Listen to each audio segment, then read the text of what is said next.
Ele foi presidente do Supremo Tribunal Federal. Joaquim Barbosa, venha para cá.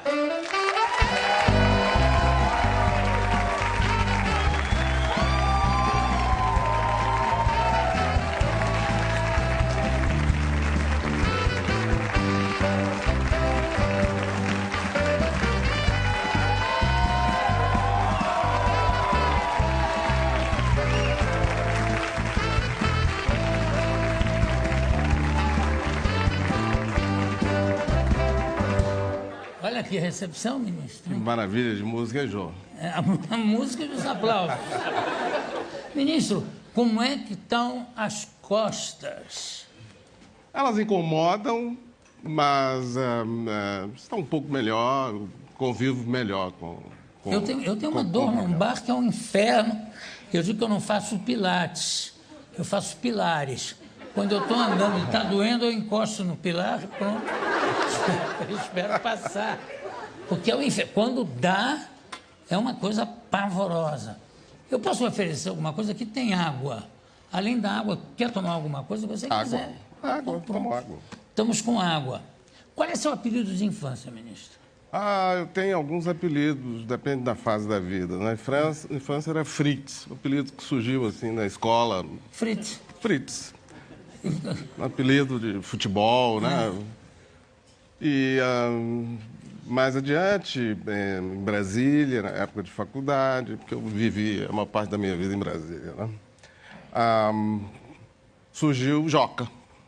Joca é bonitinho. Joca Agora é engraçado. Mas em família, meu apelido é outro, não tem nada a ver. A minha família, as pessoas mais próximas da família.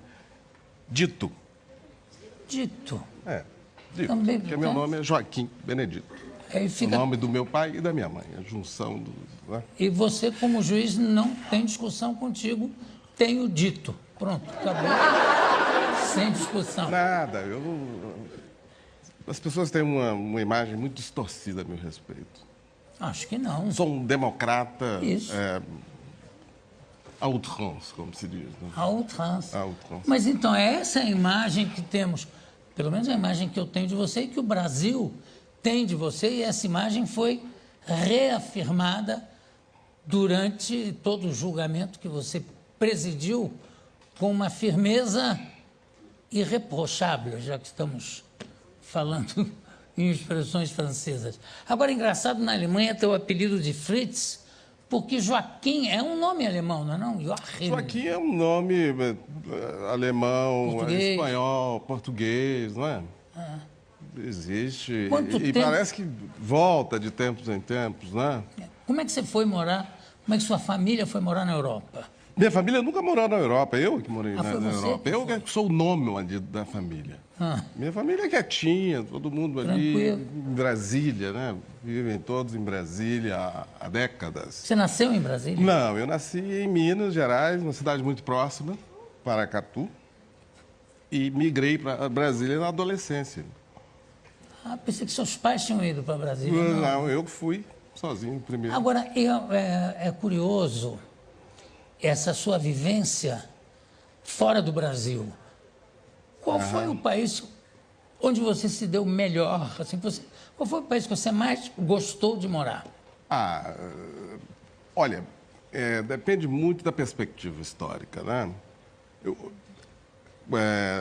Há 20 anos, se você me perguntasse isso, não teria dúvida em dizer França, onde eu vivi mais tempo, onde eu fiz uma parte substancial da minha formação foi feita lá. A minha cabeça foi muito formatada ali na cultura francesa. Estudei Aliança Francesa desde a adolescência, né?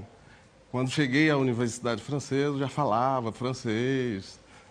Então, isso teve um peso, uma influência. Já falava ou achava que falava? Não, já falava.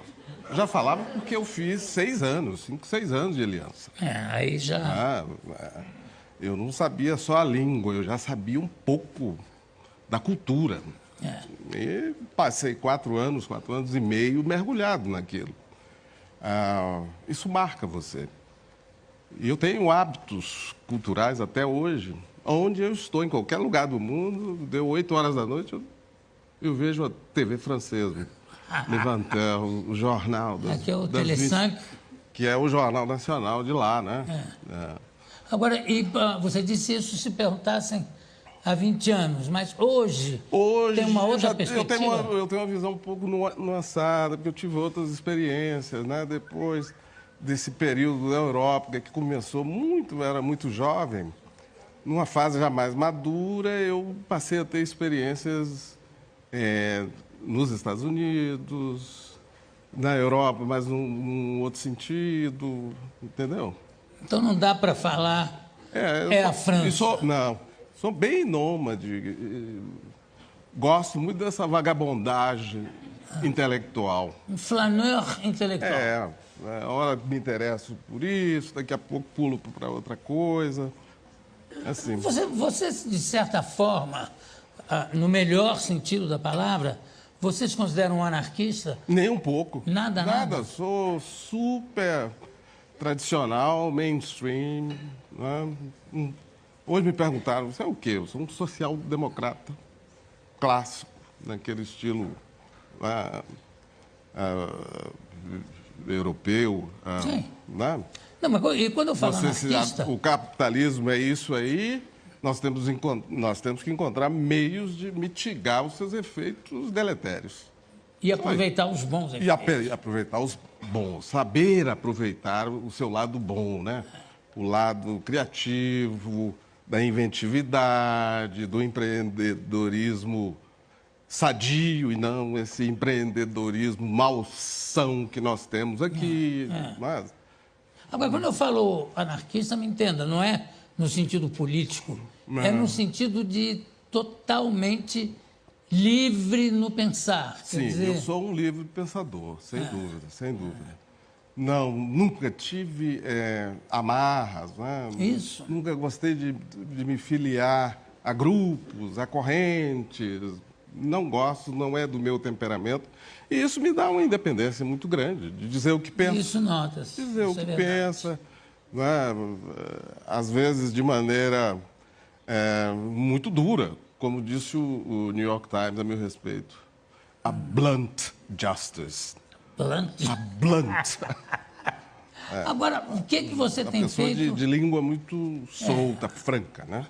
Dura. Dura, mas esse duro tem afeto também, claro. Claro.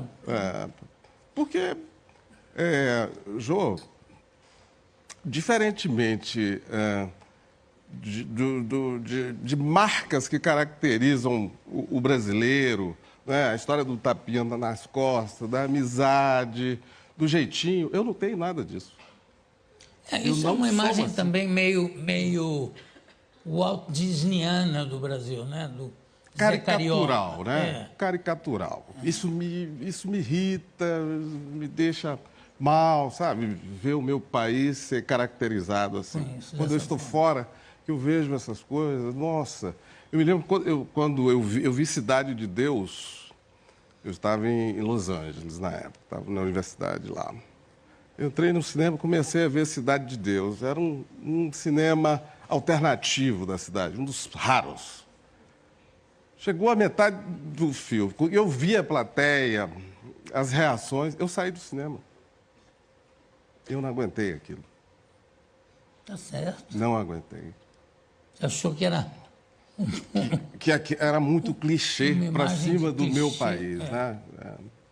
E isso realmente deve ser uma coisa irritante quando você vê o país retratado de uma forma como também se o país fosse só aquilo. Né? Só aquilo, Agora, sem dúvida que nós contribuímos para isso, né? O governo para esse clichê. O governo brasileiro, durante muito tempo, contribuiu para isso. Você lembra daquelas propagandas da Embratur? Né? Uma coisa absolutamente inaceitável. Você bota a mulher com roupinha curta, de bunda de fora, para fazer propaganda do país. Com a bunda. Com a bunda, isso é um horror, não é? O complexo de vira-lata ajuda demais a criar essa imagem, não é? O brasileiro, não só o brasileiro da elite econômica, mas política, social, abaixa muito a cabeça. Agora, para os gringos, né? É isso que eu quero dizer. Os chamados gringos. E, na realidade, essa visão, eles é que tem muito da gente, né? Do submisso. Sempre me lembra também, durante muito tempo, eram os mexicanos que faziam esse papel, né? Isso está muito bem tratado nos filmes, né? De tirar o chapéu pela frente. Perdão, senhor, é tudo uma Mas coisa. recentemente, veja a gafe cometida pelo presidente do México quando convidou o Donald Trump durante a campanha para ir ao México. A imagem é simplesmente devastadora. O Trump com toda aquela sua arrogância, aquela imponência, e o presidente mexicano olhando assim, de cabeça baixa. Aquilo arrasou o presidente do México perante o país. Totalmente. Um soco no estômago dos mexicanos ao ver o país, o presidente dele se submeter daquela forma. Eu sempre faço uma imagem de que o americano tira, quando está diante de um mexicano, tira o chapéu normalmente. Agora, sempre que o mexicano tira o chapéu, é sempre pela frente, é uma coisa assim bem submissa. Era assim. Era.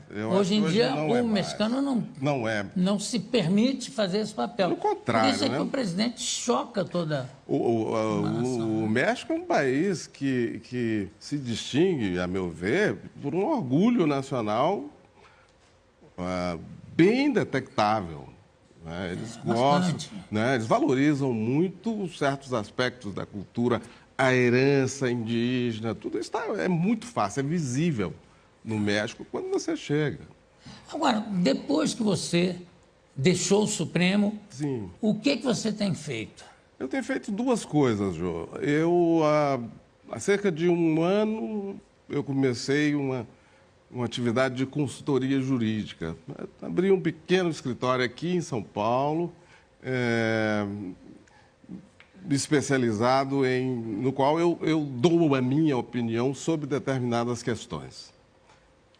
Sobre questões tributárias, sobre questões relacionadas aos vínculos entre nós, cidadãos, as empresas, com o Estado, ou seja, tudo aquilo que eu sei fazer, que eu conheço muito bem. E dou também minha opinião sobre uma atividade um pouco menos frequente, mas que também faço, que é a área criminal. Também? Também. Você sabe que o seu nome... E a segunda atividade é que eu dou palestras Brasil afora. Isso talvez seja a mais agradável de todas, né? É a mais agradável, mas também ela é bem trabalhosa, né? Porque um país com essas dimensões continentais, claro. Você, para dar uma palestra em certos lugares do Brasil, você leva 3 dias. Você vai na véspera, faz o deslocamento na véspera, tem o dia do evento, no dia seguinte você não tem como voltar. Né? Um pouco o mesmo roteiro do artista, quando sai em turnê, também, não é? É muito agradável quando você está fazendo. Sim. Mas chegar e depois voltar não é a mesma coisa. É uma logística bem complicada num país dessas dimensões, né? Mas é muito agradável também. Eu descobri muita coisa, um Brasil que eu não conhecia, né? O Brasil de cidades médias, dinâmicas, que eu tenho certeza a maioria dos brasileiros que vivem nas grandes cidades não conhece, não sabe, né? São inúmeras cidades médias que ignoram, não dependem de Brasília, de Rio, São Paulo. Tem sua vida própria. E são independentes, exatamente. São independentes, têm uma vida econômica boa, dinâmica, muitas delas dominadas pelo agronegócio, né? Você não vê pobreza, você não vê miséria. Esse Brasil existe. Agora, ministro, logo que você saiu do Supremo, havia quase que uma certeza que você se candidataria até a presidência da República. Eu acho que até hoje muita gente deve cobrar isso de você ou perguntar se há essa possibilidade de você sair candidato. Você teria vontade disso? Não, É uma... não tem não, João. Eu sou muito realista, muito pé no chão, né? Eu acho que uma pessoa com o temperamento e com as características que eu tenho, dificilmente se imporia nesse mundo político brasileiro, nessa selva que é a política brasileira, né? E cada vez mais selva, né? Cada vez mais selva, cada vez mais insuportável, desrespeitosa para com o público, para com o eleitor, né? O político brasileiro se notabiliza hoje pela falta de respeito para com a nação. Perderam o pudor. Totalmente. Perderam totalmente o pudor. Estamos passando por um momento exatamente onde isso fica absolutamente à mostra, né? Sim, Quer dizer, claro.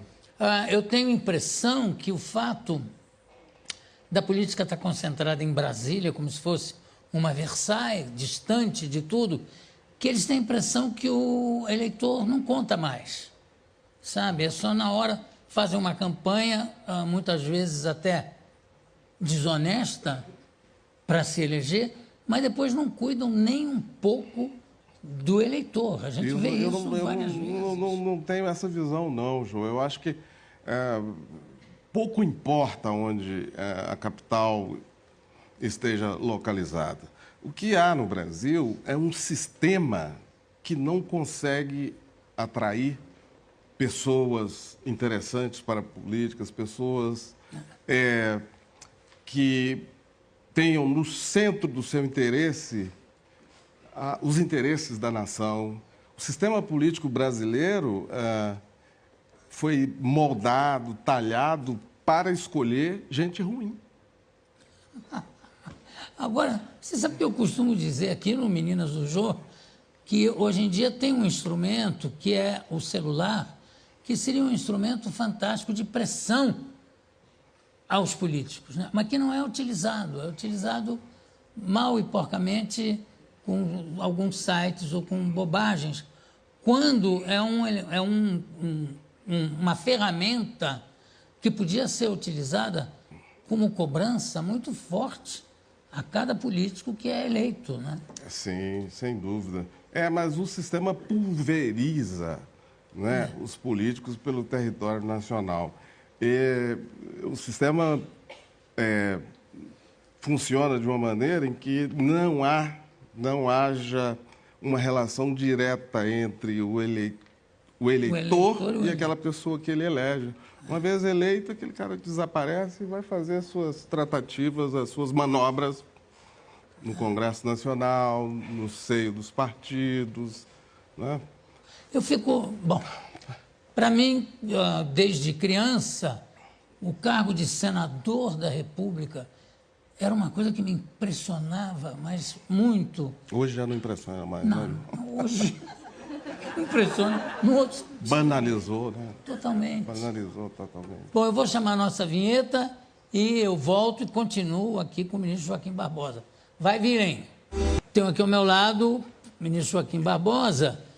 A gente estava falando nesse negócio da política, apesar de você ser muito claro nas suas declarações, e fica óbvio a falta de interesse que você tem de exercer qualquer cargo político. Mesmo assim, tem partidos que ainda o abordam, insistem? Sim. Começaram a me abordar quando eu ainda estava no Supremo, né? Houve várias tentativas de aproximação, eu as rechacei naquele momento. Depois eu saí do tribunal, desapareci da cena pública brasileira, me exilei em Buenos Aires durante 75 dias, com o propósito mesmo de fugir da campanha eleitoral, né? Eu deixei o tribunal 2 meses antes da eleição de 2014. O assédio era muito forte. Eu imagino. Porque, por razões óbvias, o meu apoio poderia ter decidido a eleição. Mas eu não queria dar esse apoio, assim como hoje eu ainda continuo decidido a não me meter. nisso. Agora, essa insistência não revela também uma falta de perspectiva política, de visão política sobre você? Quer dizer, porque, no meu entender, quer dizer, para mim, você jamais seria candidato. Eu digo, não, esse homem não imagina, não é isso que ele quer, não é isso que ele disse, não é isso que ele fez. A sua integridade era tão transparente que eu disse, isso não pode... Mesmo assim, tem políticos que achavam, não, isso aqui a gente abordando ele com jeito. Ele está querendo isso, né? Muitos achavam, realmente, o que eu estou querendo é isso. Na verdade, eu queria fugir daquilo, né? Eu queria fugir. Agora, hoje é outra vida, né, Jô? Completam-se daqui a 30 dias 2 anos e meio que eu deixei o tribunal. É uma realidade já completamente distante. Eu não quero com isso dizer que eu queira, né, participar da vida política. Mas hoje eu me sinto realmente um cidadão inteiramente livre. A decisão de, eventualmente, partir para essa ou aquela direção cabe a mim. Né? Eu não tenho mais aquelas amarras que eu tinha há 2 anos e meio atrás. Claro. Né? E outra o peso coisa... do cargo, né? Um cargo muito pesado. A toga... Não é só a toga. Incômoda, mas fisicamente... Eu era presidente de um poder da República. Essa é que é a situação. Estava ali, né, eu simbolizava todo um conjunto, né, de instituições essenciais, chamado Poder Judiciário. Outra coisa, muita gente... É um negócio que, à medida que o tempo foi passando, é que as pessoas começam a perceber a independência de um ministro do Supremo. Sim. Porque aí tem muita gente que diz, não, ele foi nomeado pelo Lula, foi nomeado pelo PT, então o voto dele será sempre a favor do PT ou do Lula. Sim. E eu dizia com amigos, é aqui mesmo, na produção, eu dizia, as pessoas estão tão enganadas, porque exatamente esse homem é livre para decidir o que ele acha que é justo. Por isso é o poder supremo. Quer dizer, daí ser a Corte Suprema e o poder supremo. Jamais ele vai se entregar, né, ou aceitar uma opinião que não seja dele, formada por ele. Claro. Olha, eu concordo inteiramente com você, Jô, mas eu acrescentaria o seguinte, no meu caso... Sempre houve um desconhecimento muito grande a respeito do que eu sou, de como eu ajo, de como eu penso. Por quê? Porque eu nunca falei muito, né? Em 11 anos de Supremo, eu dei 2 entrevistas para a televisão, 2. Eu raramente dava entrevista, embora se falasse muito a meu respeito, né? Mas o fato é o seguinte, o fato é que eu cheguei ao Supremo Tribunal Federal... já com uma bagagem muito grande, né? Eram mais de 30 anos de experiência de Estado brasileiro. Eu fui um servidor do Estado brasileiro durante 41 anos. Ingressei aos 18, dos 18 para os 19. Então, quando eu cheguei ao Supremo, já tinha essa experiência de ter trabalhado no Poder Executivo, no Poder Legislativo, no Ministério Público, e fiquei 11 anos lá. Isso não era visto na perspectiva externa, o grande público não sabia disso. Ele foi nomeado pelo Lula. Isso, para mim, era um detalhe irrelevante. Eu acho que era, mais do que relevante também, era uma consequência de anos e anos de trabalho dedicado. Claro. Evidente que tinha que haver essa consequência. Agora, eu vou fazer uma pergunta muito indiscreta. Sim. Quantos anos você tem? Nossa, João, que horror. Essa pergunta. 62. 62. Então você começou... Eu perguntei para você. Comecei garoto, né? Começou menino. Eu trabalhei criança. Antes de ingressar no serviço público, eu já tinha trabalhado com meu pai. Essa é a realidade de toda criança pobre como eu era. Começa a trabalhar Começa a trabalhar muito cedo, né? antes da hora. Quando eu concluí faculdade, eu já tinha uma experiência, já tinha uma bagagem muito boa. Já tinha renda, né? Própria, né? Própria e boa.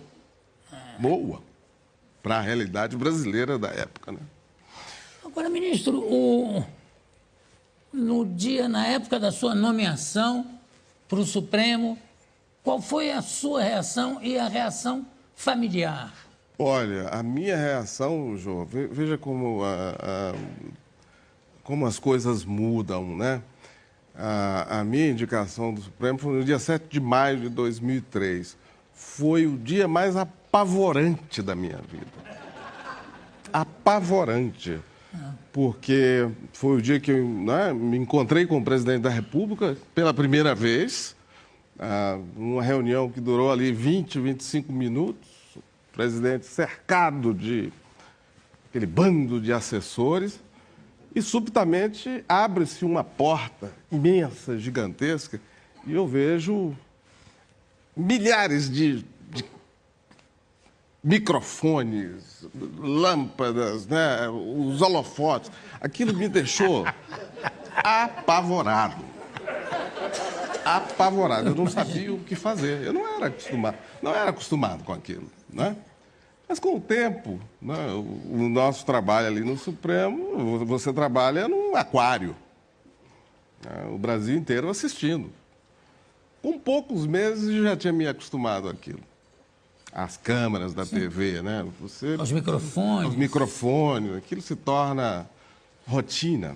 Agora, o fato tem muita gente que acha que o trabalho do Supremo não devia ser televisionado, não devia ser mostrado para o público.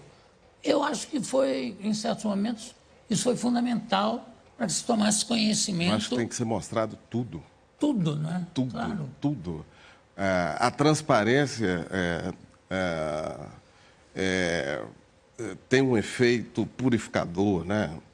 Tem que mostrar tudo para que o cidadão veja aquilo ali, entenda e faça o seu próprio julgamento. E veja quem... E o cidadão faz isso. O telespectador, o cidadão que acompanha ali os trabalhos do Supremo, assim como o trabalho de outros tribunais,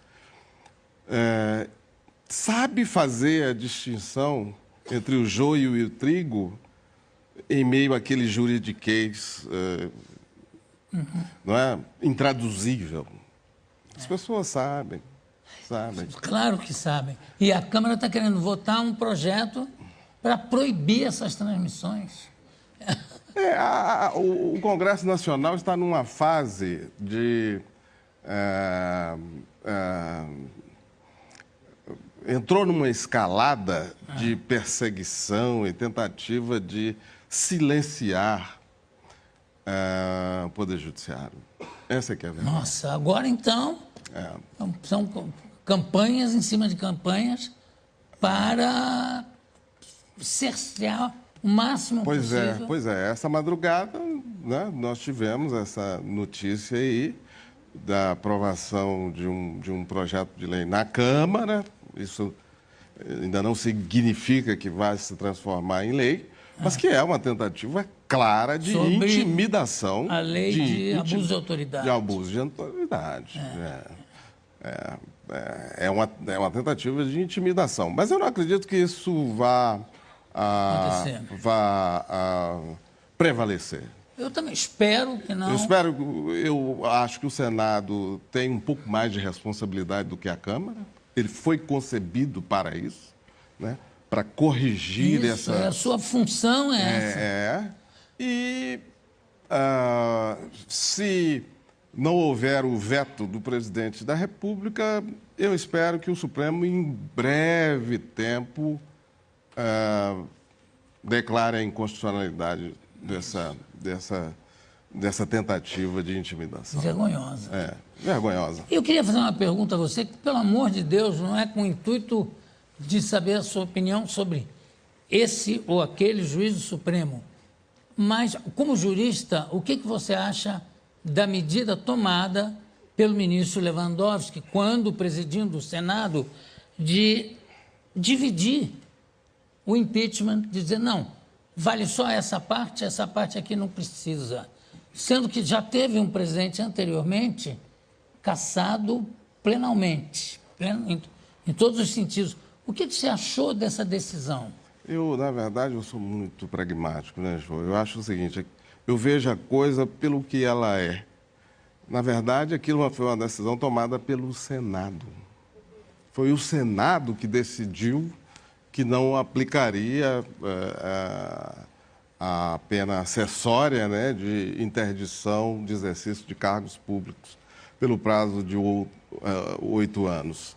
O Senado assim decidiu, e ao decidir assim, o Senado, na verdade, emitiu uma mensagem ou se deixou trair pela seguinte mensagem: bem, os fatos cometidos pela presidente, os atos praticados, se é que foram praticados por ela, não são tão graves assim, não. Nós vamos afastá-la, mas não vamos aplicar a pena. É uma decisão do Senado, uma decisão política. Totalmente política. A decisão ou a não decisão do presidente do Supremo ali, a meu ver, não teve esse peso, não teve todo esse peso. Seguiu a tendência ou a corrente de todo o Senado, quer dizer, foi só... Claro, ele simplesmente ratificou, né? Deve ter havido tratativas ali antes do início da sessão e ele simplesmente ratificou. Então, critiquem o Senado. Muito bem, muito bem. Você sente saudades em algum momento das reuniões do Supremo? Eu sinto saudade de uma única coisa, João. Da adrenalina que existe nos dias que antecedem os julgamentos. Sim. Porque a atividade de ministro do Supremo é muito intensa. Eu costumo dizer o seguinte: você acorda de manhã e já começa a tomar decisões. Decisões graves, decisões que afetam interesses da grande maioria das pessoas, interesses econômicos. Então, é um tomar de decisões contínuo. E existem 3 dias da semana, durante 3 dias da semana, esse processo decisório é coletivo e público. Então, você tem que se preparar. Você se prepara algumas semanas antes, para outros casos mais de rotina, você se prepara no fim de semana anterior. E eu sinto falta dessa adrenalina, mas é só disso.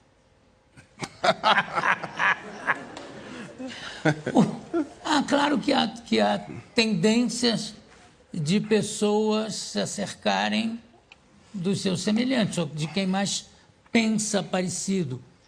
Você teve amigos no Supremo? Claro, tive, sim. Não, olha, eu não só tive amigos, como eu tive o privilégio de estar no Supremo no momento mais glorioso do tribunal. Verdade.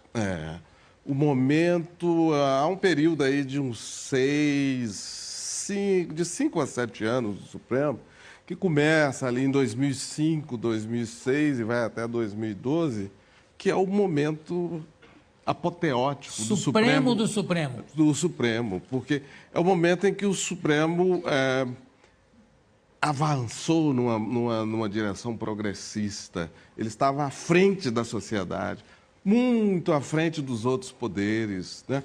E havia um grupo de colegas ali, um grupo de pessoas, quase todas com o mesmo perfil acadêmico, né? Especializados em direito público, com muita experiência de Estado, com visões diferentes de sociedade, mas com muita sintonia quanto à necessidade de tirar o país desse atraso atávico, né? E foi aí que nasceram essas grandes decisões do Supremo. Pensem, por exemplo, Jô, a decisão sobre homoafetividade. Alguém nesse país cogitaria há 5, 10 anos atrás que esse Congresso aí partiria nessa direção? Não, de jeito nenhum. De jeito nenhum. Foi o Supremo. não é? Decisão sobre... São várias, é um conjunto de decisões poderosas, com impactos na sociedade muito grande. Aborto. Aborto por anencefalia, né, que foi um caso terrível, né, que começou nas minhas mãos, lá atrás, quando eu tinha acabado de chegar ao Supremo, uma sexta-feira, eu estava indo para casa e, de repente, aparece um caso doloroso. Nossa. Doloroso. Era um habeas corpus, uma coisa, não é, de uma opressão terrível sobre uma moça humilde lá da Serra Fluminense, não é? E eu volto para o tribunal às pressas, examino aquilo ali, me reúno com a minha equipe e me preparo no fim de semana para levar a julgamento na semana seguinte. E foi assim que começou a discussão sobre aborto anencefálico. Nesse caso, que não se concluiu, mas lançou a discussão. O Supremo jamais tinha tratado de um assunto daquela natureza. Não, foi a primeira vez. Foi a primeira vez. E aí, logo em seguida, as organizações da sociedade se mobilizaram e trouxeram o assunto numa outra ação. E foi essa outra ação e outra dimensão. Numa outra dimensão completamente diferente, né? Ministro, você falou em colaboradores. Quantos colaboradores cada juiz do Supremo tem? Olha, quando eu cheguei lá, cada juiz, porque os gabinetes dos ministros têm os funcionários fixos, né? O meu tinha uns 10 fixos e mais, naquela fase inicial, 5 colaboradores que você podia escolher. Você mesmo escolhia. Você mesmo escolhia. Depois, esse número passou para 6. Mais adiante, já por volta de 2008, 2009, por aí, criou-se a possibilidade de o ministro trazer 2 juízes para ajudá-lo no gabinete. E é esse o staff. Agora, deixa eu lhe dar uma informação que é muito importante, que as pessoas não sabem. O mensalão, né? Aquele processo enorme, aquela coisa extraordinária, aquele trabalho hercúleo. Eu fiz aquilo ali com a ajuda de 2 colaboradores, 2 jovens. Inicialmente eram 2 jovens ali nos seus 25, 28 anos. Como a instrução durou, né, uns 7 anos, mais adiante... um saiu, substituí por um outro, mas uma dessas colaboradoras, a Carla Ramos, que continua lá no Supremo, foi desde o iníciozinho, desde 2005 até 2013. Mas sempre 2 pessoas. 2 pessoas. Mas você disse que quando você chega já tem alguns funcionários já... Fixos. Você não tem como você mudar esses funcionários, quer dizer, formar a sua equipe, inclusive, com esses funcionários fixos, não. O que acontece é o seguinte, o processo de nomeação de um ministro do Supremo, às vezes, é muito demorado, né? No meu caso, por exemplo, durou 1 ano. 1 ano. A minha substituição levou 1 ano. Mas, na média, demora-se 3 meses, 4 meses. O que acontece nesse período é que os funcionários vão migrando. Aqueles funcionários que eram do gabinete do ministro que sai, eles começam a receber propostas, vão para outros lugares. Outros gabinetes. Olha, foi um prazer imenso, conversei aqui. Eu também gostei muito. Quero agradecer demais ao ministro Joaquim Barbosa pela sua presença aqui, por esse papo maravilhoso que a gente teve. Eu é que agradeço, João. Cumpri a minha palavra, né? É verdade. Nós nos encontramos aí há uns 6 meses e eu prometi a você que viria. E veio, como sempre, pela primeira cumprindo sua palavra. Muito obrigado, daqui a pouco a gente volta. Bravo!